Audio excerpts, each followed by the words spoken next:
वन्दे देवोमापतिं सुरगुरो वन्दे जगत्कारणं वन्दे पन्नगभूषणं मृगधरं वन्दे पशूनां पतिं वन्दे शौर्यशशाङ्कवहनिनयनं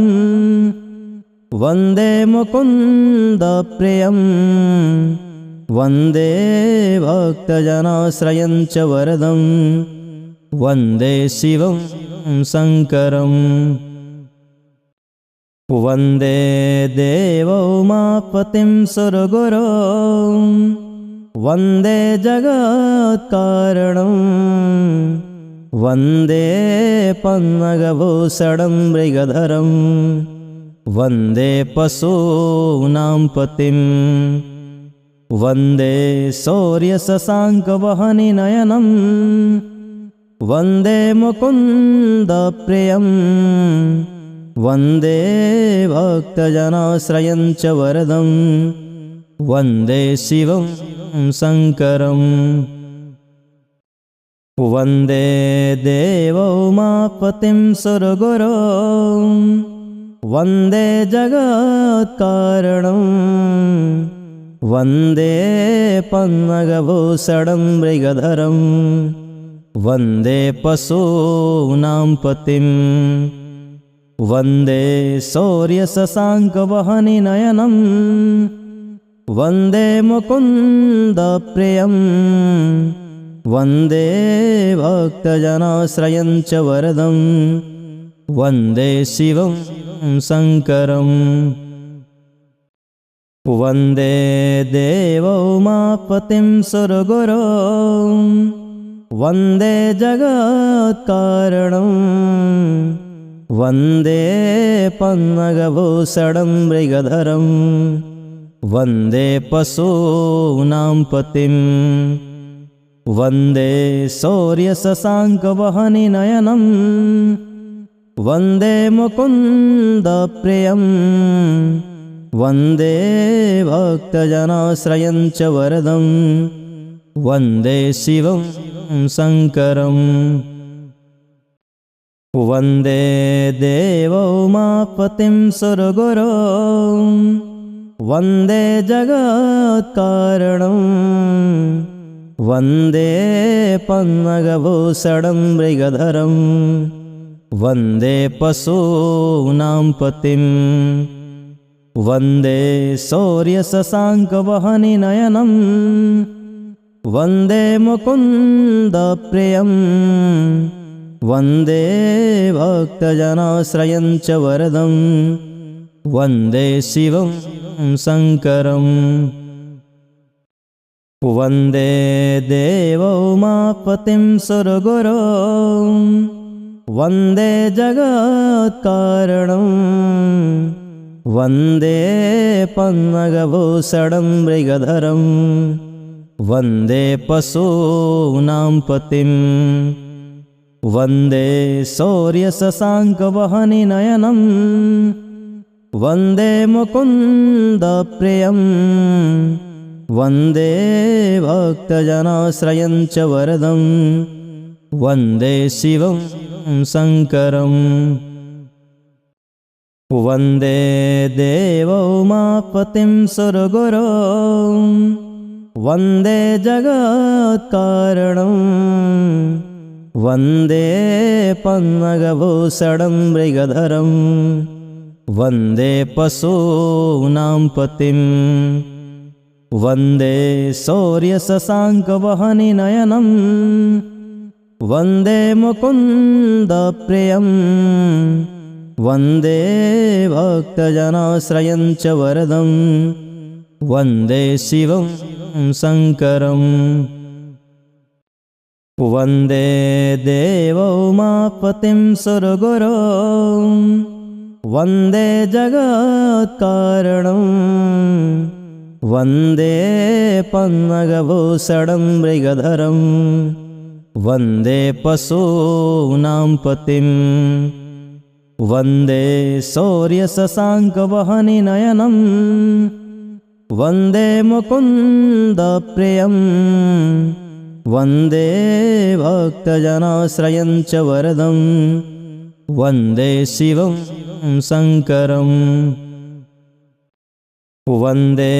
देवोमापतिं सुरगुरो वन्दे जगत्कारणं वन्दे पन्नगभूषणं मृगधरं वन्दे पशूनां पतिं वन्दे शौर्यशशाङ्कवहनिनयनं वन्दे मुकुन्दप्रियं वन्दे भक्तजनाश्रयं च वरदं वन्दे शिवं शङ्करम् वन्दे देवोमापतिं सुरगुरो वन्दे जगत्कारणं वन्दे पन्नगभूषणं मृगधरं वन्दे पशूनां पतिं वन्दे शौर्यशशाङ्कवहनिनयनं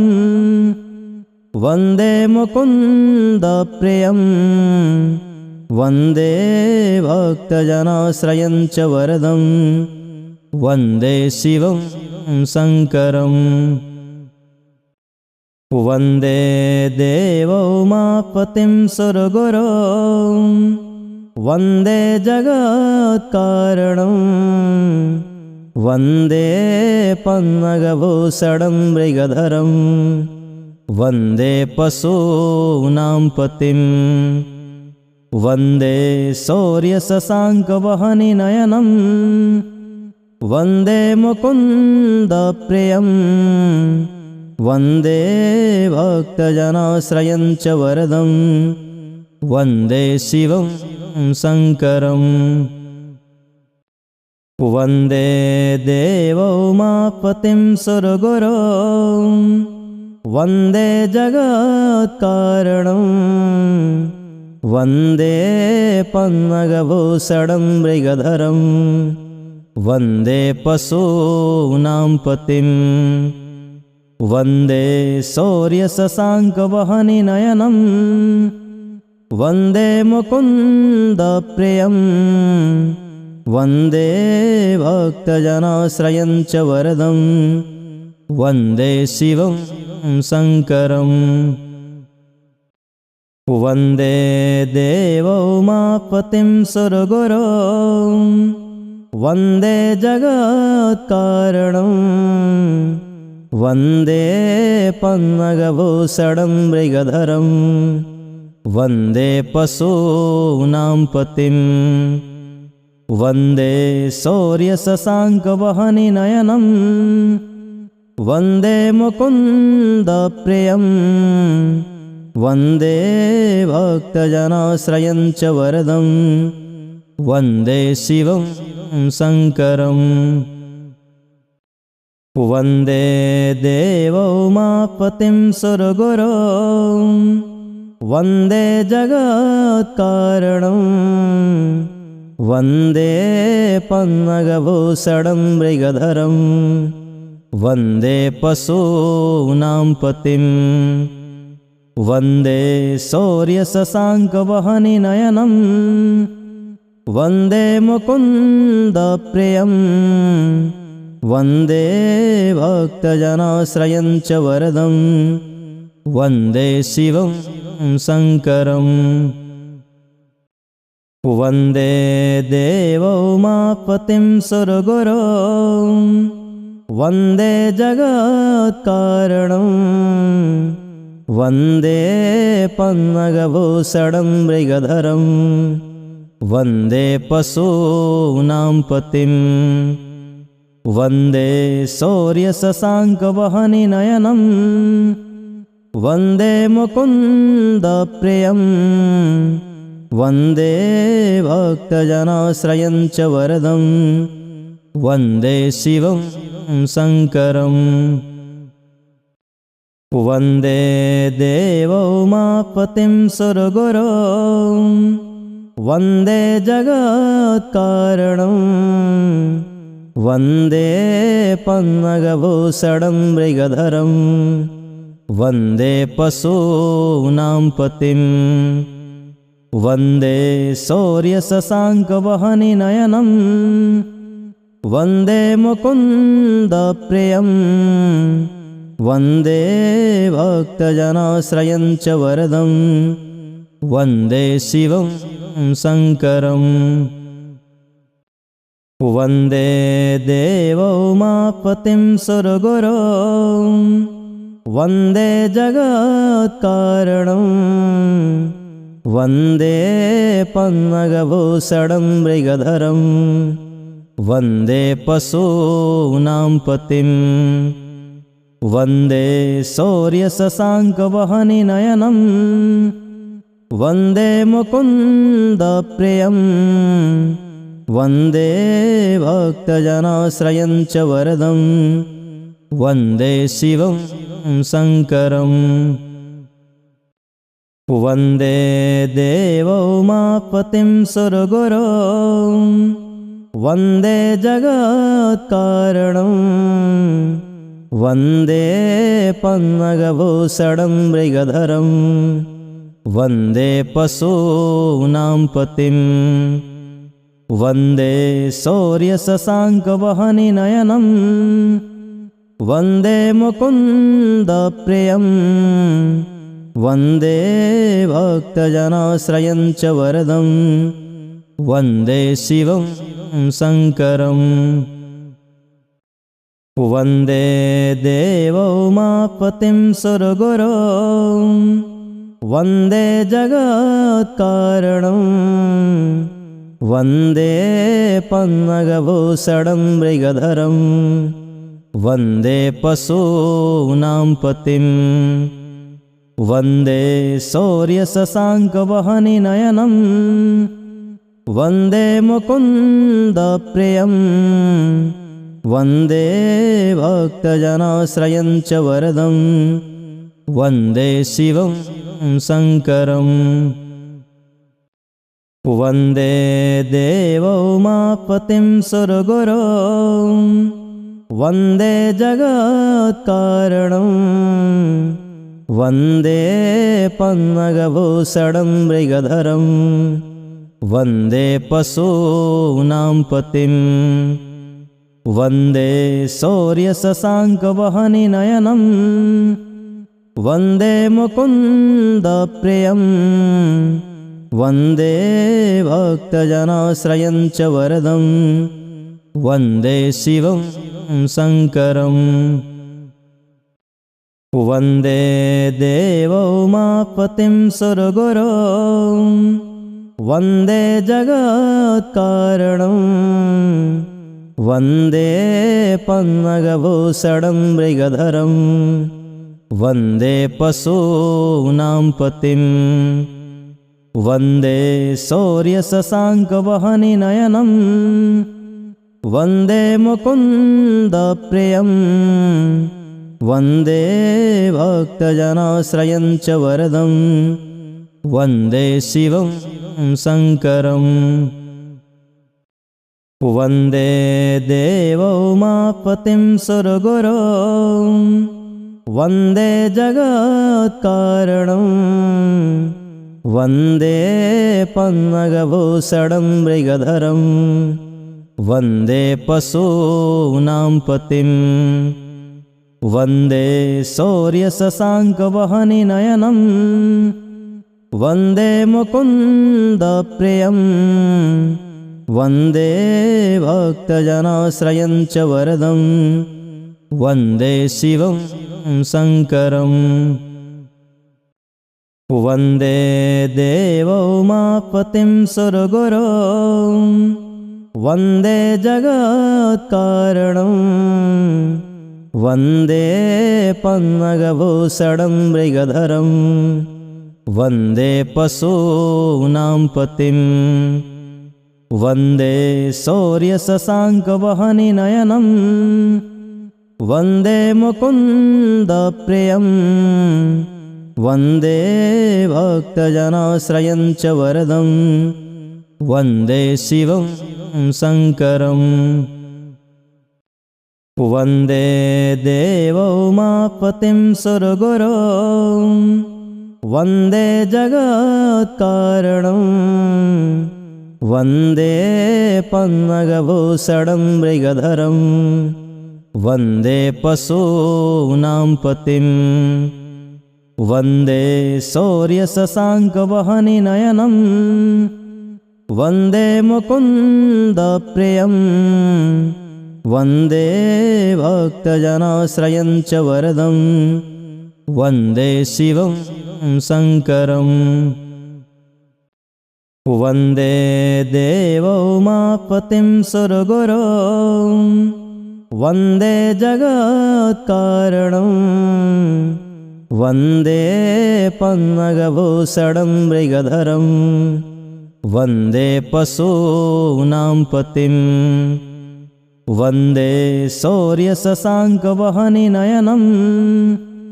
वन्दे मुकुन्दप्रियं वन्दे भक्तजनाश्रयं च वरदं वन्दे शिवं शङ्करं वन्दे देवोमापतिं सुरगुरो वन्दे जगत्कारणं वन्दे पन्नगभूषणं मृगधरं वन्दे पशूनां पतिं वन्दे शौर्यशशाङ्कवहनिनयनं वन्दे मुकुन्दप्रियं वन्दे भक्तजनाश्रयं च वरदं वन्दे शिवं शङ्करं वन्दे देवोमापतिं सुरगुरो वन्दे जगत्कारणं वन्दे पन्नगभूषणं मृगधरं वन्दे पशूनां पतिं वन्दे शौर्यशशाङ्कवहनिनयनं वन्दे मुकुन्दप्रियं वन्दे भक्तजनाश्रयं च वरदं वन्दे शिवं शङ्करं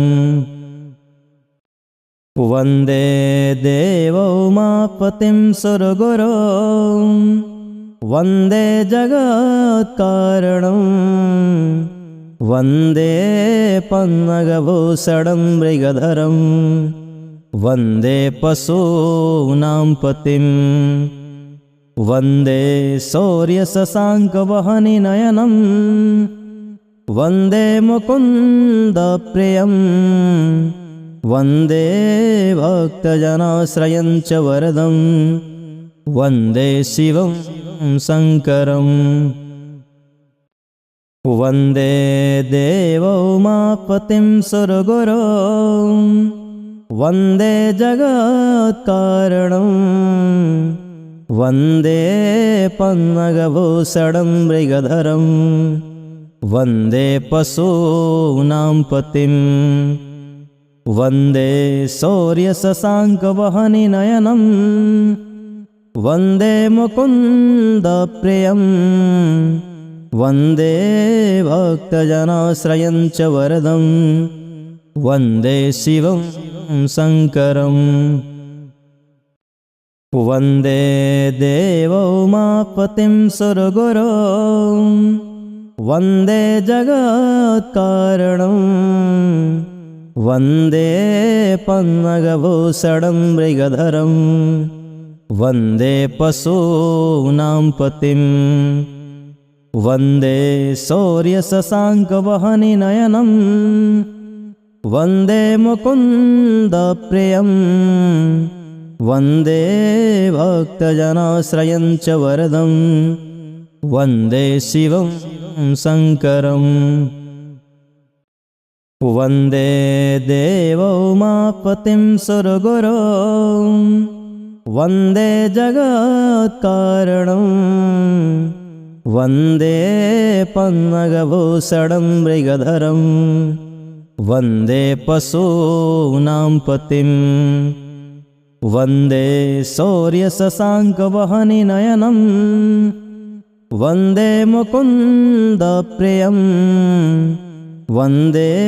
भक्तजनाश्रयं च वरदं वन्दे शिवं शङ्करम् वन्दे देवोमापतिं सुरगुरो वन्दे जगत्कारणं वन्दे पन्नगभूषणं मृगधरं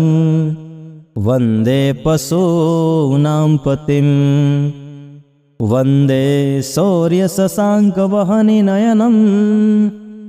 वन्दे मुकुन्दप्रियं वन्दे भक्तजनाश्रयं च वरदं वन्दे शिवं शङ्करम् वन्दे देवोमापतिं सुरगुरो वन्दे जगत्कारणं वन्दे पन्नगभूषणं मृगधरं वन्दे पशूनां पतिं वन्दे शौर्यशशाङ्कवहनिनयनं वन्दे मुकुन्दप्रियं वन्दे भक्तजनाश्रयं च वरदं वन्दे शिवं शङ्करम् वन्दे देवोमापतिं सुरगुरो वन्दे जगत्कारणं वन्दे पन्नगभूषणं मृगधरं वन्दे पशूनां पतिं वन्दे शौर्यशशाङ्कवहनिनयनं वन्दे मुकुन्दप्रियं वन्दे भक्तजनाश्रयं च वरदं वन्दे शिवं शङ्करम् वन्दे देवोमापतिं सुरगुरो वन्दे जगत्कारणं वन्दे पन्नगभूषणं मृगधरं वन्दे पशूनां पतिं वन्दे शौर्यशशाङ्कवहनिनयनं वन्दे मुकुन्दप्रियं वन्दे भक्तजनाश्रयं च वरदं वन्दे शिवं शङ्करम् वन्दे देवोमापतिं सुरगुरो वन्दे जगत्कारणं वन्दे पन्नगभूषणं मृगधरं वन्दे पशूनां पतिं वन्दे शौर्यशशाङ्कवहनिनयनं वन्दे मुकुन्दप्रियं वन्दे भक्तजनाश्रयं च वरदं वन्दे शिवं शङ्करम् वन्दे देवोमापतिं सुरगुरो वन्दे जगत्कारणं वन्दे पन्नगभूषणं मृगधरं वन्दे पशूनां पतिं वन्दे शौर्यशशाङ्कवहनिनयनं वन्दे मुकुन्दप्रियं वन्दे भक्तजनाश्रयं च वरदं वन्दे शिवं शङ्करम् वन्दे देवोमापतिं सुरगुरो वन्दे जगत्कारणं वन्दे पन्नगभूषणं मृगधरं वन्दे पशूनां पतिं वन्दे शौर्यशशाङ्कवहनिनयनं वन्दे मुकुन्दप्रियं वन्दे भक्तजनाश्रयं च वरदं वन्दे शिवं शङ्करम् वन्दे देवोमापतिं सुरगुरो वन्दे जगत्कारणं वन्दे पन्नगभूषणं मृगधरं वन्दे पशूनां पतिं वन्दे शौर्यशशाङ्कवहनिनयनं वन्दे मुकुन्दप्रियं वन्दे भक्तजनाश्रयं च वरदं वन्दे शिवं शङ्करम् वन्दे देवोमापतिं सुरगुरो वन्दे जगत्कारणं वन्दे पन्नगभूषणं मृगधरं वन्दे पशूनां पतिं वन्दे शौर्यशशाङ्कवहनिनयनं वन्दे मुकुन्दप्रियं वन्दे भक्तजनाश्रयं च वरदं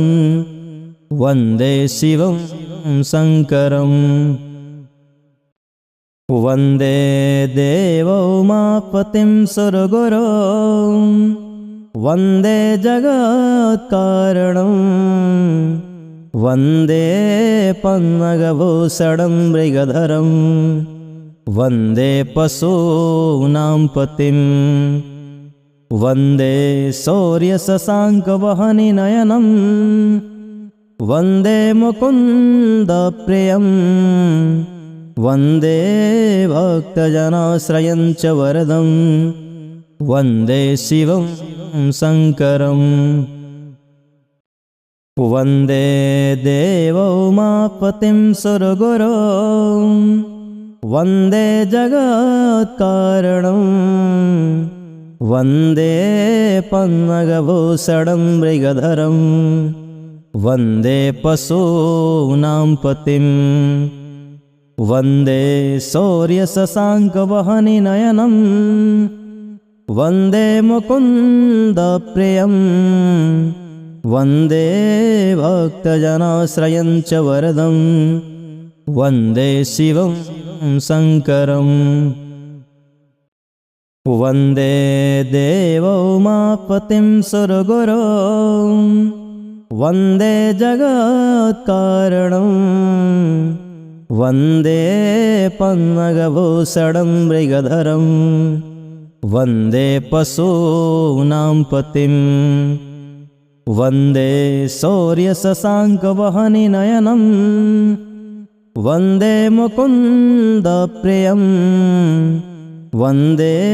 भक्तजनाश्रयं च वरदं वन्दे शिवं शङ्करम् वन्दे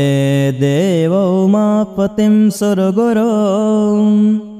वन्दे जगत्कारणं वन्दे पन्नगभूषणं मृगधरं वन्दे पशूनां पतिं वन्दे शौर्यशशाङ्कवहनिनयनं वन्दे मुकुन्दप्रियं वन्दे भक्तजनाश्रयं च वरदं वन्दे शिवं शङ्करम् वन्दे देवोमापतिं सुरगुरो वन्दे जगत्कारणं वन्दे पन्नगभूषणं मृगधरं वन्दे पशूनां पतिं वन्दे शौर्यशशाङ्कवहनिनयनं वन्दे मुकुन्दप्रियं वन्दे भक्तजनाश्रयं च वरदं वन्दे शिवं शङ्करम् वन्दे देवोमापतिं सुरगुरो वन्दे जगत्कारणं वन्दे पन्नगभूषणं मृगधरं वन्दे पशूनां पतिं वन्दे शौर्यशशाङ्कवहनिनयनं वन्दे मुकुन्दप्रियं वन्दे भक्तजनाश्रयं च वरदं वन्दे शिवं शङ्करम् वन्दे देवोमापतिं सुरगुरो वन्दे जगत्कारणं वन्दे पन्नगभूषणं मृगधरं वन्दे पशूनां पतिं वन्दे शौर्यशशाङ्कवहनिनयनं वन्दे मुकुन्दप्रियं वन्दे भक्तजनाश्रयं च वरदं वन्दे शिवं शङ्करम् वन्दे देवोमापतिं सुरगुरो वन्दे जगत्कारणं वन्दे पन्नगभूषणं मृगधरं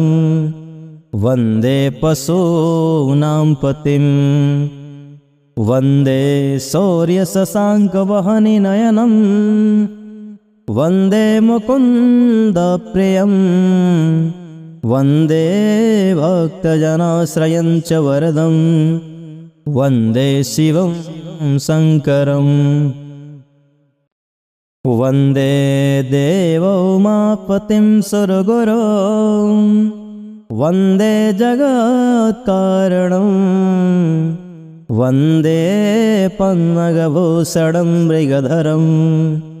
वन्दे पशूनां पतिं वन्दे शौर्यशशाङ्कवहनिनयनं वन्दे मुकुन्दप्रियं वन्दे भक्तजनाश्रयं च वरदं वन्दे शिवं शङ्करम् वन्दे देवोमापतिं सुरगुरो वन्दे जगत्कारणं वन्दे पन्नगभूषणं मृगधरं वन्दे पशूनां पतिं वन्दे शौर्यशशाङ्कवहनिनयनं वन्दे मुकुन्दप्रियं वन्दे भक्तजनाश्रयं च वरदं वन्दे शिवं शङ्करम् वन्दे देवोमापतिं सुरगुरो वन्दे जगत्कारणं वन्दे पन्नगभूषणं मृगधरं वन्दे पशूनां पतिं वन्दे शौर्यशशाङ्कवहनिनयनं वन्दे मुकुन्दप्रियं वन्दे भक्तजनाश्रयं च वरदं वन्दे शिवं शङ्करम् वन्दे देवोमापतिं सुरगुरो वन्दे जगत्कारणं वन्दे पन्नगभूषणं मृगधरं वन्दे पशूनां पतिं वन्दे शौर्यशशाङ्कवहनिनयनं वन्दे मुकुन्दप्रियं वन्दे भक्तजनाश्रयं च वरदं वन्दे शिवं शङ्करम् वन्दे देवोमापतिं सुरगुरो वन्दे जगत्कारणं वन्दे पन्नगभूषणं मृगधरं वन्दे पशूनां पतिं वन्दे शौर्यशशाङ्कवहनिनयनं वन्दे मुकुन्दप्रियं वन्दे भक्तजनाश्रयं च वरदं वन्दे शिवं शङ्करम् वन्दे देवोमापतिं सुरगुरो वन्दे जगत्कारणं वन्दे पन्नगभूषणं मृगधरं वन्दे पशूनां पतिं वन्दे शौर्यशशाङ्कवहनिनयनं वन्दे मुकुन्दप्रियं वन्दे भक्तजनाश्रयं च वरदं वन्दे शिवं शङ्करम् वन्दे देवोमापतिं सुरगुरो वन्दे जगत्कारणं वन्दे पन्नगभूषणं मृगधरं वन्दे पशूनां पतिं वन्दे शौर्यशशाङ्कवहनिनयनं वन्दे मुकुन्दप्रियं वन्दे भक्तजनाश्रयं च वरदं वन्दे शिवं शङ्करम् वन्दे देवोमापतिं सुरगुरो वन्दे जगत्कारणं वन्दे पन्नगभूषणं मृगधरं वन्दे पशूनां पतिं वन्दे शौर्यशशाङ्कवहनिनयनं वन्दे मुकुन्दप्रियं वन्दे भक्तजनाश्रयं च वरदं वन्दे शिवं शङ्करम् वन्दे देवोमापतिं सुरगुरो वन्दे जगत्कारणं वन्दे पन्नगभूषणं मृगधरं वन्दे पशूनां पतिं वन्दे शौर्यशशाङ्कवहनिनयनं वन्दे मुकुन्दप्रियं वन्दे भक्तजनाश्रयं च वरदं वन्दे शिवं शङ्करम् वन्दे देवोमापतिं सुरगुरो वन्दे जगत्कारणं वन्दे पन्नगभूषणं मृगधरं वन्दे पशूनां पतिं वन्दे शौर्यशशाङ्कवहनिनयनं वन्दे मुकुन्दप्रियं वन्दे भक्तजनाश्रयं च वरदं वन्दे शिवं शङ्करम् वन्दे देवोमापतिं सुरगुरो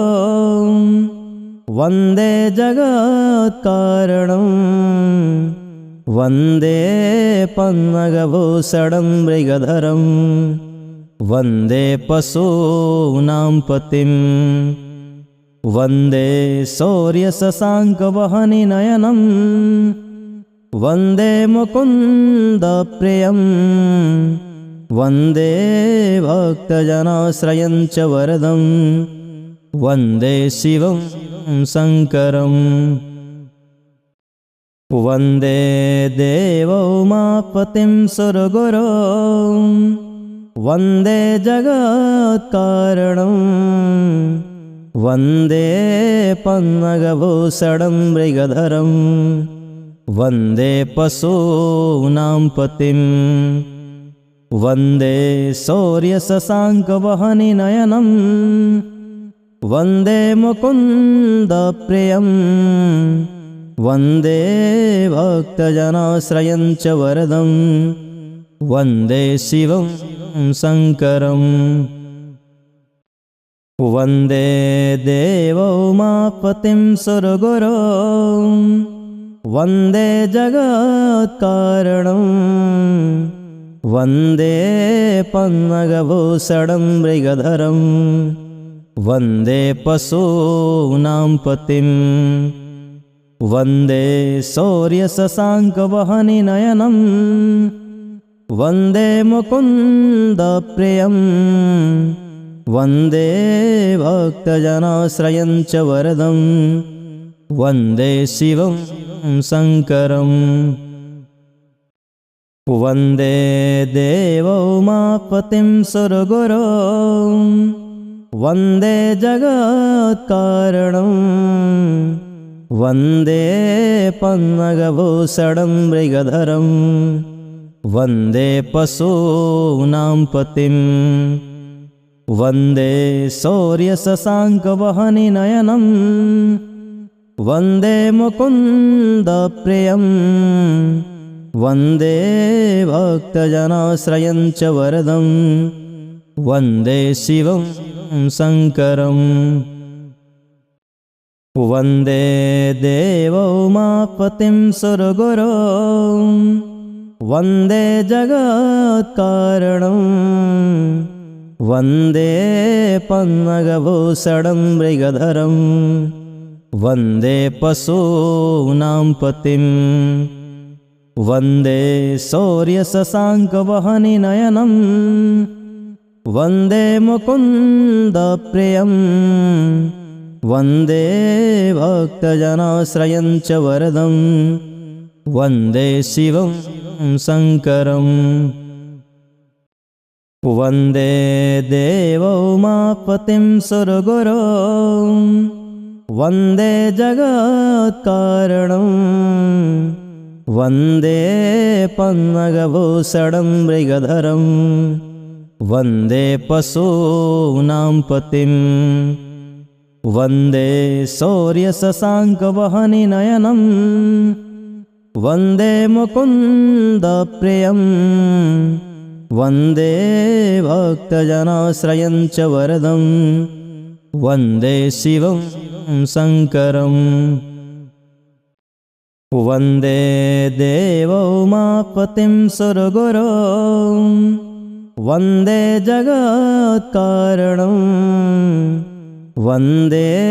पन्नगभूषणं मृगधरं वन्दे पशूनां पतिं वन्दे शौर्यशशाङ्कवहनिनयनं वन्दे मुकुन्दप्रियं वन्दे भक्तजनाश्रयं च वरदं वन्दे शिवं शङ्करम् वन्दे देवोमापतिं सुरगुरो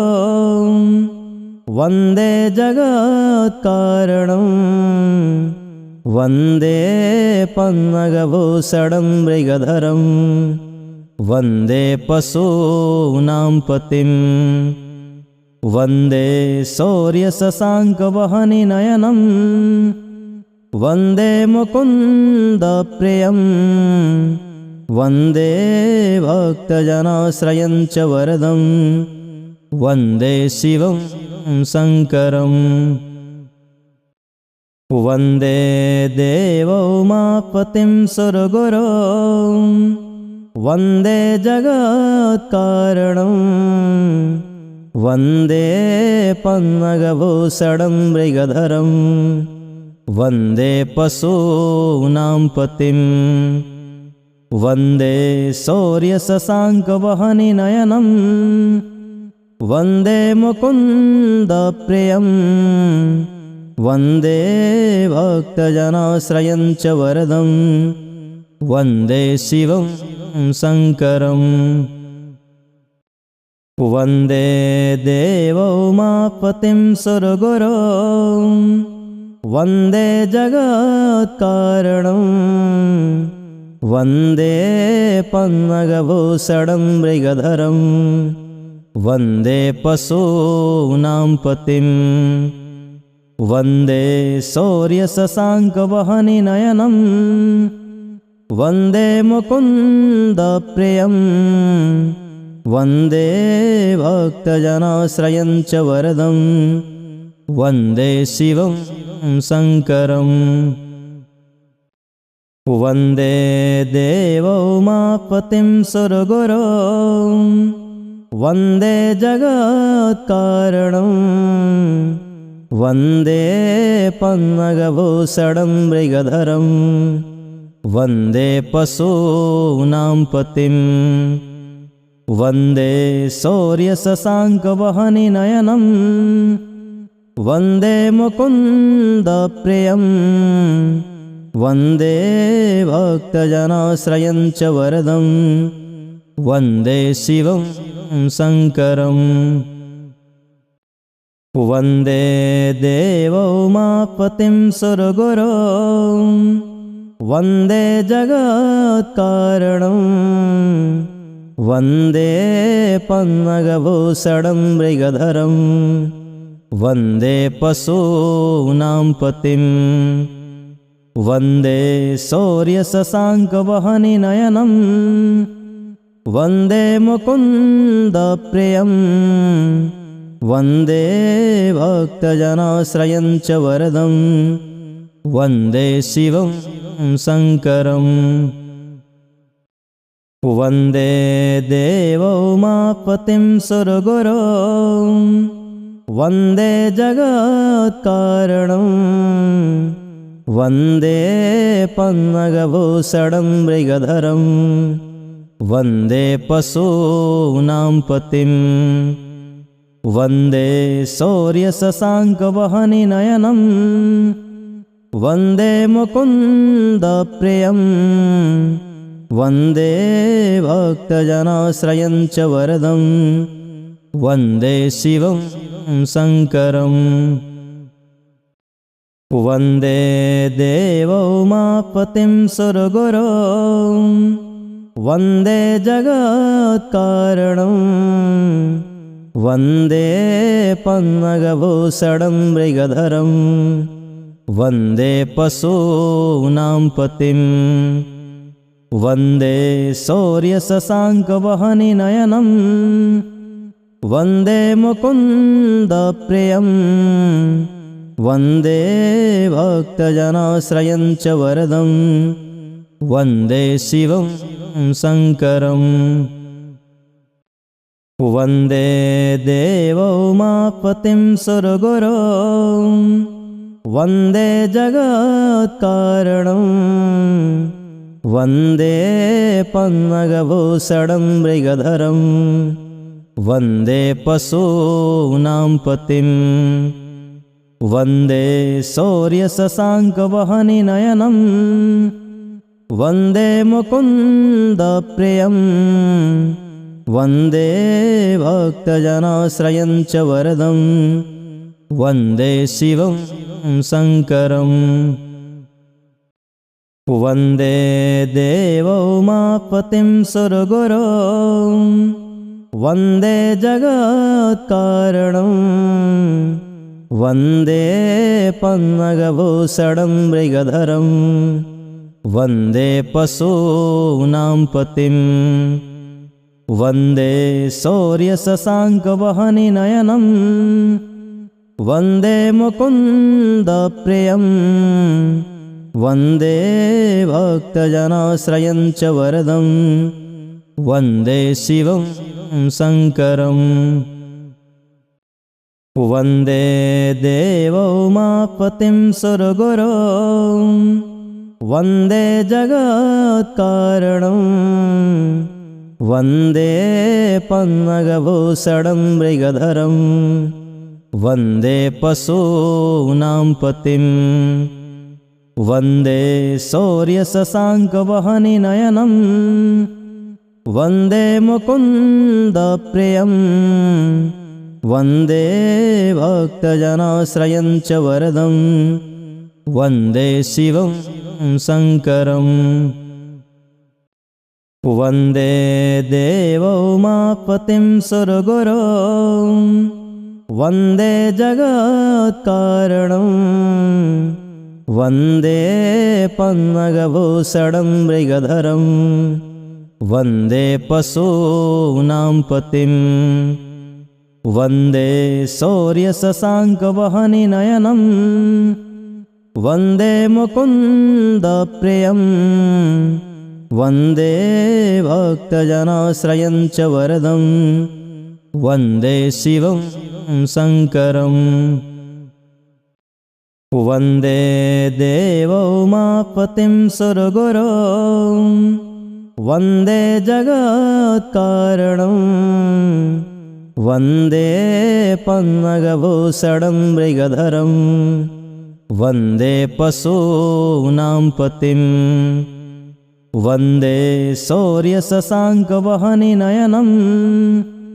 वन्दे मुकुन्दप्रियं वन्दे भक्तजनाश्रयं च वरदं वन्दे शिवं शङ्करम् वन्दे देवोमापतिं सुरगुरो वन्दे जगत्कारणं वन्दे पन्नगभूषणं मृगधरं वन्दे पशूनां पतिं वन्दे शौर्यशशाङ्कवहनिनयनं वन्दे मुकुन्दप्रियं वन्दे भक्तजनाश्रयं च वरदं वन्दे शिवं शङ्करम् वन्दे देवोमापतिं सुरगुरो वन्दे जगत्कारणं वन्दे पन्नगभूषणं मृगधरं वन्दे पशूनां पतिं वन्दे शौर्यशशाङ्कवहनिनयनं वन्दे मुकुन्दप्रियं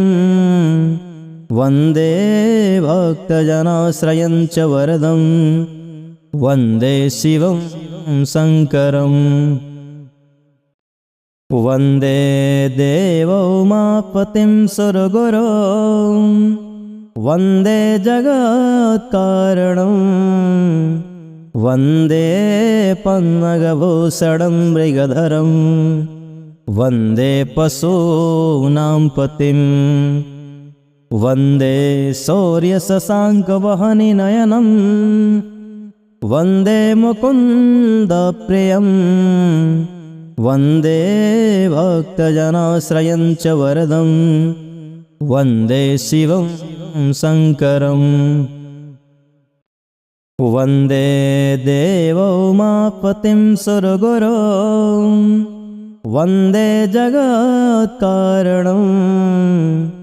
वन्दे पन्नगभूषणं मृगधरं वन्दे पशूनां पतिं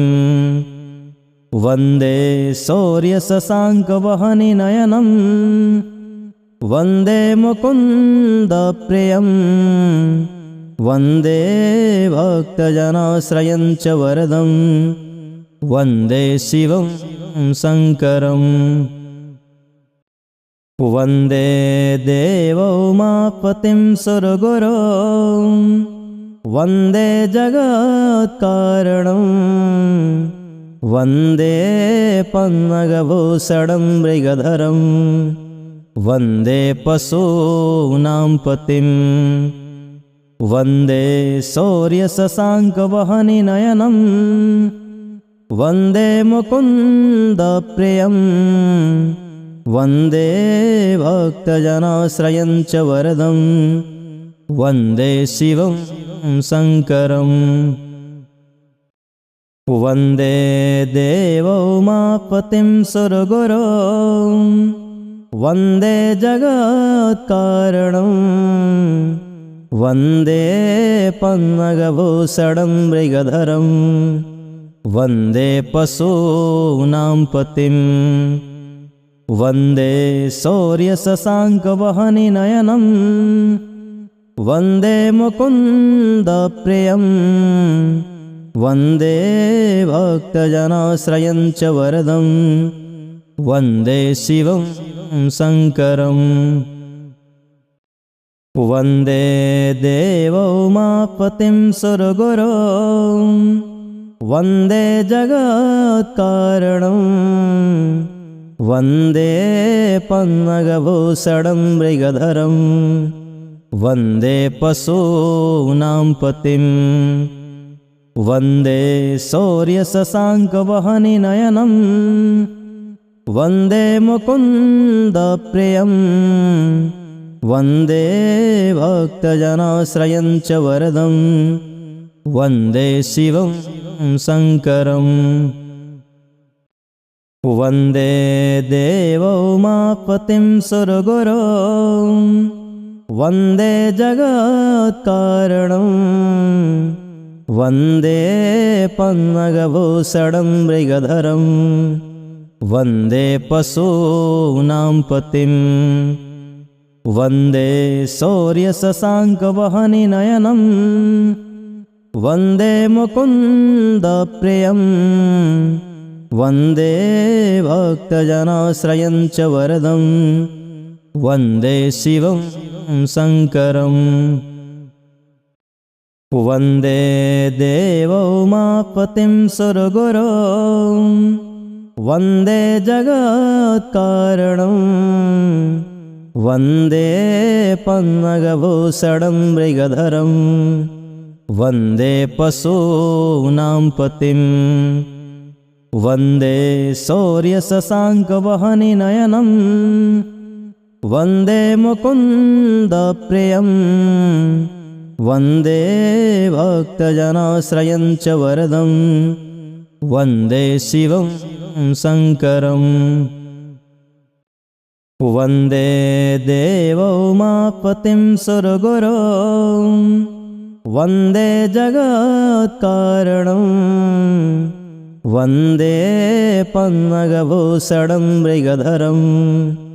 वन्दे पशूनां पतिं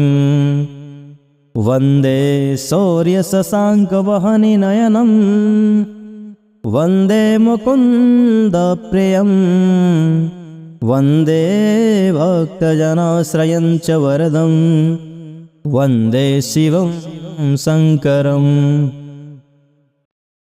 वन्दे देवोमापतिं सुरगुरो वन्दे जगत्कारणं वन्दे पन्नगभूषणं मृगधरं वन्दे पशूनां पतिं वन्दे शौर्यशशाङ्कवहनिनयनं वन्दे मुकुन्दप्रियं वन्दे भक्तजनाश्रयं च वरदं वन्दे शिवं शङ्करम् वन्दे देवोमापतिं सुरगुरो वन्दे जगत्कारणं वन्दे पन्नगभूषणं मृगधरं वन्दे पशूनां पतिं वन्दे शौर्यशशाङ्कवहनिनयनं वन्दे मुकुन्दप्रियं वन्दे भक्तजनाश्रयं च वरदं वन्दे शिवं शङ्करम् वन्दे देवोमापतिं सुरगुरो वन्दे जगत्कारणं वन्दे पन्नगभूषणं मृगधरं वन्दे पशूनां पतिं वन्दे शौर्यशशाङ्कवहनिनयनं वन्दे मुकुन्दप्रियं वन्दे भक्तजनाश्रयं च वरदं वन्दे शिवं शङ्करम् वन्दे देवोमापतिं सुरगुरो वन्दे जगत्कारणं वन्दे पन्नगभूषणं मृगधरं वन्दे पशूनां पतिं वन्दे शौर्यशशाङ्कवहनिनयनं वन्दे मुकुन्दप्रियं वन्दे भक्तजनाश्रयं च वरदं वन्दे शिवं शङ्करम् वन्दे देवोमापतिं सुरगुरो वन्दे जगत्कारणं वन्दे पन्नगभूषणं मृगधरं वन्दे पशूनां पतिं वन्दे शौर्यशशाङ्कवहनिनयनं वन्दे मुकुन्दप्रियं वन्दे भक्तजनाश्रयं च वरदं वन्दे शिवं शङ्करम् वन्दे देवोमापतिं सुरगुरो वन्दे जगत्कारणं वन्दे पन्नगभूषणं मृगधरं वन्दे पशूनां पतिं वन्दे शौर्यशशाङ्कवहनिनयनं वन्दे मुकुन्दप्रियं वन्दे भक्तजनाश्रयं च वरदं